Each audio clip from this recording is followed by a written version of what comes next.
Good morning everyone, welcome back to my channel Dhruv ji English class. यदि आपने PPT, PT और पीपीएसटी का फॉर्म भरा है और काउंसलिंग का वेट कर रहे हैं तो इस वीडियो को शुरू से आखिर तक देखिए। इसमें आपको बताया जाएगा कि काउंसलिंग का डेट कब से शुरू होगा, कब से काउंसलिंग शुरू होगा और क्या क्या उसमें काउंसलिंग में क्या क्या प्रोसेस रहता है, कहाँ कहाँ सीट कितना है, गवर्नमेंट सीट कितना है, प्राइवेट सीट कितना है और मैनेजमेंट कोटा कितना है और पूरी जानकारी आपको इस वीडियो में दी जाएगी। तो देख सकते हैं यहाँ पर यह है डायरेक्टरेट ऑफ टेक्निकल एजुकेशन का वेबसाइट। आपको काउंसलिंग की जानकारी इसी वेबसाइट में मिलेगा, तो इसको आप लोग बिल्कुल ध्यान देंगे। इस वेबसाइट में पूरी जानकारी मिलेगी। अभी जैसे हम इसको ओपन किए हैं तो यहाँ पे देखिए नोटिस बोर्ड में अभी कुछ काउंसलिंग के बारे में कुछ दिया नहीं है। काउंसलिंग का डेट अभी निर्धारित नहीं हुआ है, काउंसलिंग अभी शुरू नहीं हुआ है क्योंकि सीबीएसई का रिजल्ट अब आ चुका है। तब काउंसलिंग का प्रक्रिया भी जो टेक्निकल वाला है ये भी शुरू होगा और जितना भी कॉलेज एडमिशन है वो भी लगभग 29-30 जुलाई से काउंसलिंग चालू हो जाएगा। तो इसका भी मैं भी 29 जुलाई यानी 1 अगस्त के पहले शुरू हो ही जाएगा इसका काउंसलिंग, पीपीएसटी, पीटी और पीपीटी का। तो सबसे पहले आप लोगों को रूल्स एंड रेगुलेशन दिखा देता हूँ ऑनलाइन आवंटन कार्यक्रम का। जितना भी टेक्निकल कोर्स होता है जैसे पीपीएसटी है, पीपीटी है, पीटी है, उसका काउंसलिंग कौन करवाता है? ये कौशल विकास तकनीकी शिक्षा एवं रोजगार विभाग। ठीक है, ये अधिसूचना है। आप लोग इस अधिसूचना को ध्यान से पढ़ लेना, आपको पूरा समझ में आ जाएगा ऑनलाइन आवंटन कार्यक्रम किस तरीके से होगा और कितना कितना सीट है पूरा पता चल जाएगा। पहले आपको इसमें जो मेनली जो इम्पोर्टेंट चीज़ है उसको मैं दिखा रहा हूँ। जैसे देखिए यहाँ पर प्रवेश हेतु सीटों के कोटा का निर्धारण, इसमें सीट का कोटा रहता है। जैसे ये है आपका सीजी कोटा और देखिए इसमें निजी संस्थाएं में सीजी कोटा 75 है, शासकीय संस्थाएं में 100, शासकीय विश्वविद्यालय संस्थाएं में 100, वैसे निजी अल्पसंख्यक संस्थाएं 50, इंस्टीट्यूट ऑफ टेक्नोलॉजी कोरबा का 75 है, Kirodimal institute of technology Raigarh का 80 है। वैसे ही देखिए अदर स्टेट का भी कोटा रहता है। तो देखिए अदर स्टेट के लिए कितना है, देख सकते हैं निजी संस्थाएं के लिए, फिर किरोड़ीमल संस्था ये भी निजी है और शासकीय के लिए नहीं रहता है, अदर स्टेट के लिए। उसके देखिए MQ1 लिखा है, ये है आपका मैनेजमेंट कोटा। इसके बाद ये है माइनॉरिटी कोटा। तो देख सकते हैं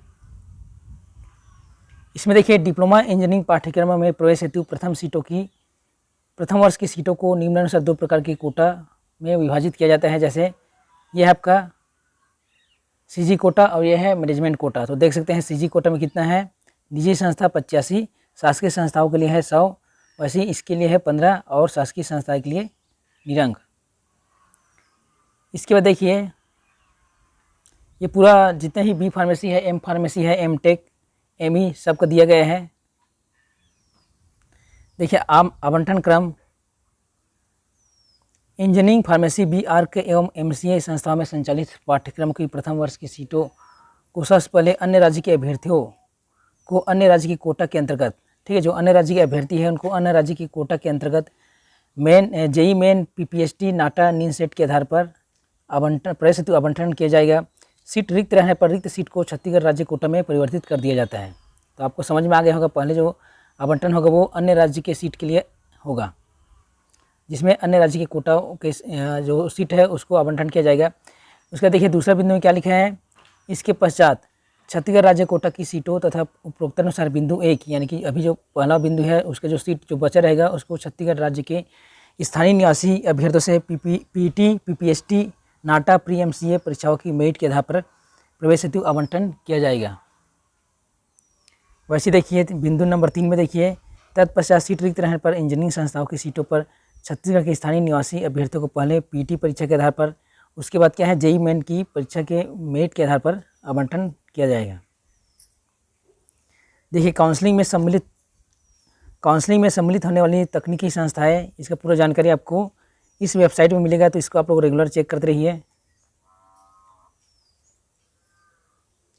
देखिए इसमें सीटों का आरक्षण, इसको भी आपको जानना जरूरी है ताकि जैसे आपका नाम नहीं आ पाता है तो आप लोग बहुत परेशान हो जाते हो। तो इसमें देखिए ये रहता है वर्टिकल आरक्षण, जिसमें SC ST OBC को जो आरक्षण मिलता है ये वर्टिकल आरक्षण कहलाता है।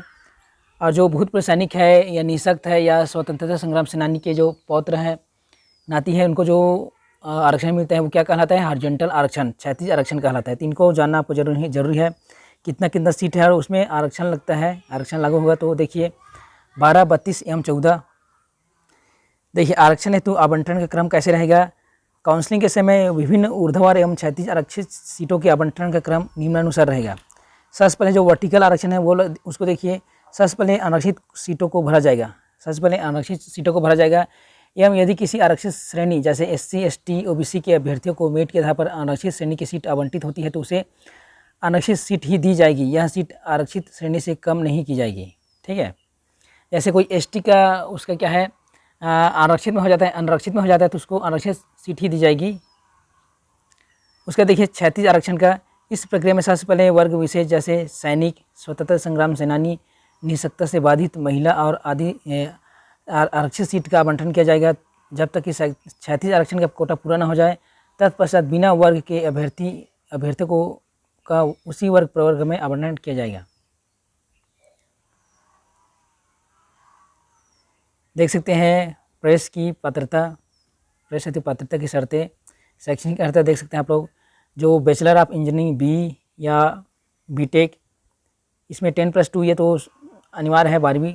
इसके देखिए तीनों विषय जैसे जो PCM फिजिक्स केमिस्ट्री मैथ्स कम से कम 45% के साथ आपको उत्तीर्ण होना अनिवार्य है। और जो छत्तीसगढ़ राज्य के जो SC ST OBC है उनके लिए और जो निःशक्त है उनके लिए 40% है इसका मापदंड।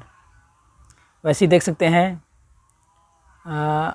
B फार्मेसी का, डिप्लोमा इंजीनियरिंग का देखिए पहले डिप्लोमा इंजीनियरिंग का 10वीं पास है ये।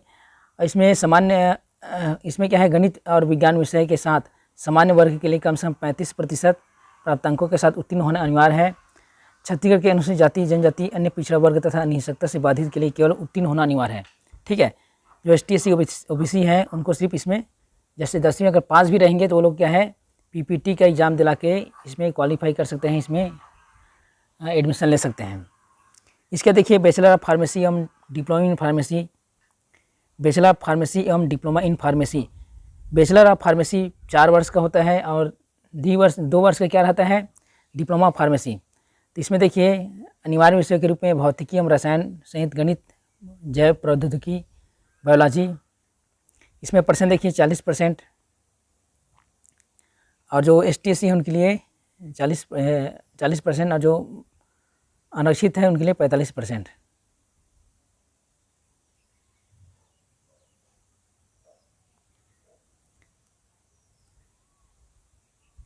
देख सकते हैं ऐसे अभ्यर्थी जो मान्यता प्राप्त विश्वविद्यालय बोर्ड से इंजीनियरिंग में डिप्लोमा किसी भी इंजीनियरिंग ब्रांच आर्किटेक्चर में अनारक्षित वर्ग के लिए कम से कम 45% एवं छत्तीसगढ़ के जो अनुसूचित जाति जनजाति है, अन्य पिछड़ा वर्ग है या निःशक्त है उनके लिए 40%।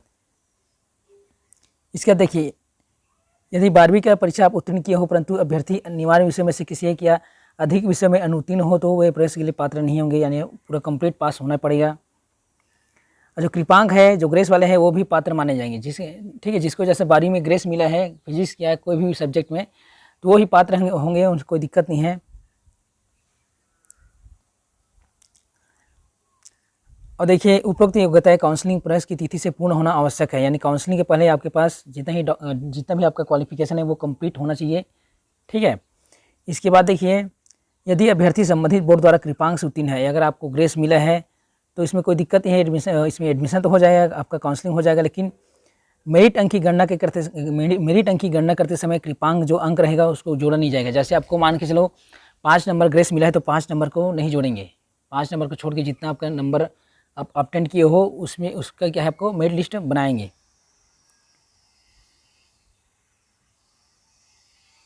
देखिए एक और इम्पोर्टेंट, अन्य राज्य के आरक्षित श्रेणी जिनके पास छत्तीसगढ़ राज्य का निवासी प्रमाण पत्र है परंतु छत्तीसगढ़ राज्य के आरक्षित वर्ग होने का जाति प्रमाण पत्र नहीं है, ऐसे जो अभ्यर्थी हैं उनको क्या है अनारक्षित के रूप में माना जाएगा।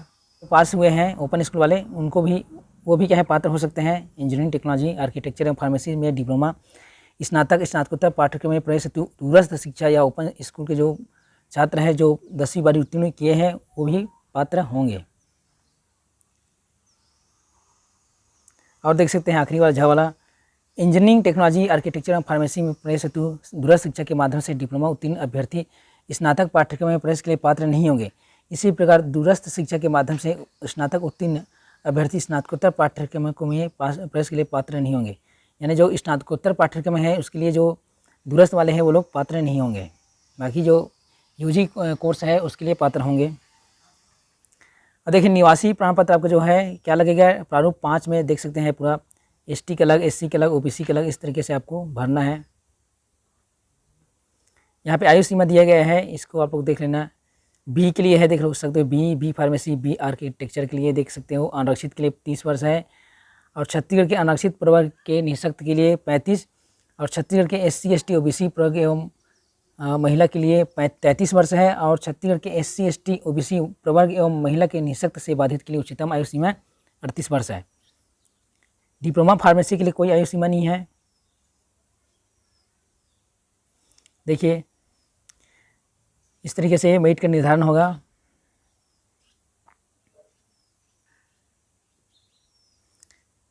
देख सकते हैं आरक्षित के लिए न्यूनतम प्राप्तांक, यानी कितना आपको न्यूनतम प्राप्तांक लाना है। जैसे जो बीई में डाले हैं तो उनका पेपर तो पीटी होगा या जेई मेन, तो उनका अनारक्षित के लिए न्यूनतम प्राप्तांक 10 है, और छत्तीसगढ़ के एससी एसटी ओबीसी और निःशक्त के लिए 5% देख सकते हैं।